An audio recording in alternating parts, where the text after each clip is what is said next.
Sometimes we need to identify whether a linear equation is or is not also a direct variation, because remember, a direct variation is a type of linear equation. So here's all of your linear equations, and here are your direct variations. So sometimes you have to go, is it just a line or is it a direct variation? Here's what you do.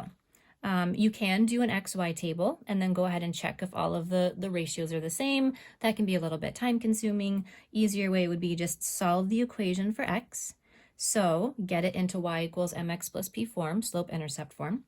If your equation is in this form, y equals kx, or if you'd prefer it, y equals mx, with no y-intercept, that means it does not go through the origin, then it is a direct variation. If your equation is in a different form, meaning you have a y-intercept other than 0, it doesn't go through the origin, then it's not a direct variation. That's a pretty easy way to tell if it's a direct variation or not, your y-intercept. So a couple of examples. Does each equation represent a direct variation? If it does, what is the constant of variation? Remember, the constant variation is a fancy way of saying the slope.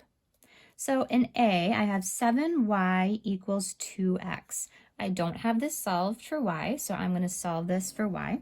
I'm going to divide by 7, and I get y equals 2/7 x. And then I take a look. Oh, this is indeed in the form y equals kx, because I don't have a y-intercept, or my y-intercept is 0. So it is a direct variation. So yes, it's a direct variation. And what is the constant of variation? What's the slope? The slope is 2/7. What about B here? Let's see, again, I don't have it solved for y. So, this is very similar to standard form. So I'm just gonna go ahead and kind of put this back into slope-intercept form and see if I get any y-intercept other than 0. So I'm gonna subtract 4x. Get 3y equals negative 4x plus 8. I'm going to divide everything by 3. I'm already seeing that this is not going to be a direct variation because I'm going to get some leftovers over here.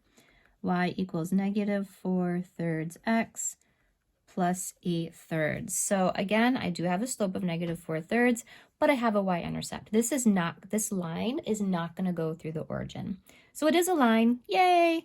But it's not a direct variation because it doesn't go through the origin. So if I were to make that XY table, I would find that my X's are not changing with the exact same scale factor as the Y's.